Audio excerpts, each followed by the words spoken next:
श्री कृष्ण के उतरते ही अर्जुन के रथ का जल जाना। धृतराष्ट्र ने पूछा, संजय, दुर्योधन को भीमसेन के द्वारा मारा गया देखकर पांडवों और संजयों ने क्या किया? संजय ने कहा, महाराज, आपके पुत्र के मारे जाने पर श्री कृष्ण सहित पांडवों, पांचालों तथा संजयों को बड़ी प्रसन्नता हुई। वे अपने दुपट्टे उछाल उछाल कर सिंहनाद करने लगे। किसी ने धनुष टंकारा तो कोई शंख बजाने लगा। किसी किसी ने ढिंढोरा पीटना शुरू कर दिया। बहुतेरे तो हंसने और खेलने लगे। कुछ लोग भीमसेन से बारंबार यूं कहने लगे, दुर्योधन ने गदा युद्ध में बड़ा परिश्रम किया था, उसको मारकर आपने बहुत बड़ा पराक्रम कर दिखाया है। भला नाना प्रकार के पैतरे बदलते और सब तरह की मंडलाकार गतियों से चलते हुए शूरवीर दुर्योधन को भीमसेन के सिवा दूसरा कौन मार सकता था? भीम आपके शत्रुओं को परास्त करके आपने दुर्योधन का वध करने के कारण इस पृथ्वी पर अपना महान यश फैलाया है। यह बड़े सौभाग्य की बात है। इस प्रकार जहां तहां कुछ आदमी इकट्ठे होकर भीमसेन की प्रशंसा कर रहे थे। पांचाल और पांडव भी प्रसन्न होकर उनके संबंध में अलौकिक बातें सुना रहे थे। उसी समय भगवान श्री कृष्ण ने कहा, राजा, मरे हुए शत्रु को अपनी कठोर बातों से फिर मारना उचित नहीं है। ये पापी तो उसी समय मर चुका था जब लज्जा को तिलांजलि दे लोभ में फंसा और पापियों की सहायता लेकर हित चाहने वाले सुहृदों की आज्ञा का उल्लंघन करने लगा। विदुर, द्रोणाचार्य, कृपाचार्य, भीष्म और संजयों ने अनेकों बार अनुरोध किया तो भी इसने पांडवों को उनकी पैतृक संपत्ति नहीं दी। अब तो ये न मित्र कहने योग्य है और न शत्रु। ये महानीच है, काठ के समान जड़ है। इसे वचन रूपी बाणों से भेदने से कोई लाभ नहीं है। सब लोग रथों पर बैठो, अब छावनी में चले। श्री कृष्ण की बात सुनकर सब नरेश अपने अपने शंख बजाते हुए शिविर की ओर चल दिए। आगे आगे पांडव थे, उनके पीछे सात्यकी, धृष्टद्युम्न, शिखंडी, द्रौपदी के पुत्र तथा दूसरे दूसरे धनुर्धर योद्धा चल रहे थे।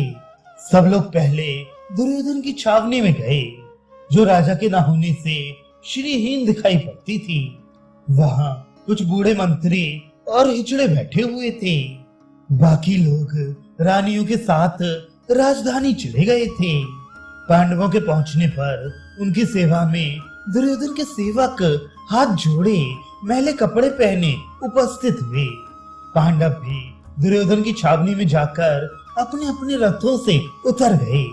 अंत में श्री कृष्ण ने अर्जुन से कहा, तुम स्वयं उतरकर अपने अक्षय तरकस और धनुष को भी रथ से उतार लो, इसके बाद मैं उतरूंगा। ऐसा करने में ही तुम्हारी भलाई है। अर्जुन ने वैसा ही किया।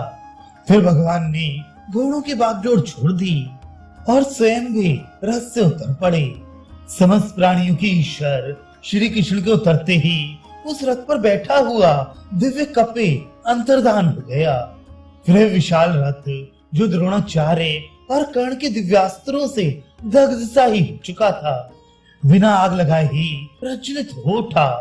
उसके सारे उपकरण, जुआ, धुरे, लगाम और घोड़े सब जलकर खाक हो गए। वह राख की ढेरी होकर धरती पर बिखर गया। ये देख पांडवों को बड़ा आश्चर्य हुआ। अर्जुन ने हाथ जोड़कर भगवान के चरणों में प्रणाम करके पूछा, गोविंद, ये क्या आश्चर्यजनक घटना घटित हो गई? एकाएक रथ क्यों जल गया? यदि मेरे सुनने योग्य हो तो इसका कारण बताइए। श्री कृष्ण ने कहा, अर्जुन, लड़ाई में नाना प्रकार के अस्त्रों के आघात से ये रथ तो पहले ही जल चुका था। सिर्फ मेरे बैठे रहने के कारण भस्म नहीं हुआ था। जब तुम्हारा सारा काम पूरा हो गया है तो अभी अभी इस रथ को मैंने छोड़ा है, इसलिए ये अब भस्म हुआ है। यूं तो ब्रह्मास्त्र के तेज से ये पहले ही दग्ध हो चुका था। इसके बाद भगवान ने उचित मुस्कुराकर राजा युधिष्ठिर को हृदय से लगाया और कहा, कुंती नंदन, आपके शत्रु परास्त हुए और आपकी विजय हुई। ये बड़े सौभाग्य की बात है। अर्जुन, भीम, नकुल, सहदेव तो स्वयं आप इस विनाशकारी संग्राम से कुशल पूर्वक बच गए। ये और भी खुशी की बात है। अब आपको आगे क्या करना है, इसका शीघ्र विचार कीजिए। उपलब्धि में जब मैं अर्जुन के साथ आपके पास आया था, उस समय आपने मुझे मधुपर्क को देकर कहा था, कृष्ण, अर्जुन तुम्हारा भाई और मित्र है, इसे हर एक आफत से बचाना। उस दिन मैंने हाँ कहकर आपकी आज्ञा स्वीकार कर ली थी। आपके उस अर्जुन की मैंने हर तरह से रक्षा की है। ये भाइयों सहित विजयी होकर इस रोमांचकारी संग्राम से छुटकारा पा गया। श्री कृष्ण की बात सुनकर धर्मराज युधिष्ठिर को रोमांच हुआ।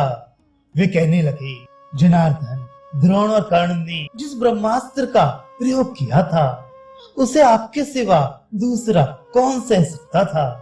वज्रधारी इंद्र भी उसका सामना नहीं कर सकते थे। आपकी ही कृपा से संशप्तक परास्त हुए हैं।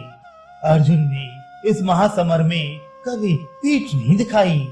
ये भी आपके ही अनुग्रह का फल है। आपके द्वारा अनेकों बार हमारे कार्य सिद्ध हुए हैं। उपलब्ध में महर्षि व्यास ने मुझसे पहले ही कहा था, जहाँ धर्म है वहाँ श्री कृष्ण है, और जहाँ श्री कृष्ण है वही विजय है। तदनंतर उन सभी वीरों ने आपकी छावनी में घुसकर खजाना, रत्नों की ढेरी तथा भंडार घर पर कब्जा कर लिया। चांदी, सोना, धोती, मणि, अच्छे अच्छे आभूषण, बढ़िया कंबल, मृगचर्म तथा राज्य के बहुत से सामान उनके हाथ लगे। साथ ही असंख्य दास दासियों को भी उन्होंने अपने अधीन किया।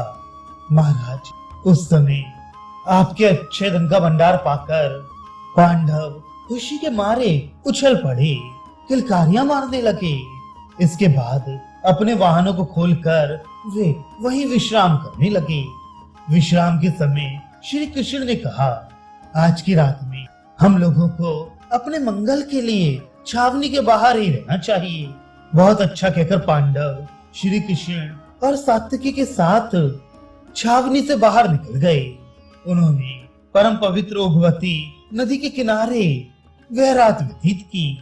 उस समय राजा युधिष्ठिर ने समुचित कर्तव्य का विचार करके कहा, माधव, एक बार क्रोध में भरी हुई गांधारी देवी को शांत करने के लिए आपको हस्तिनापुर जाना चाहिए। यही उचित जान पड़ता है।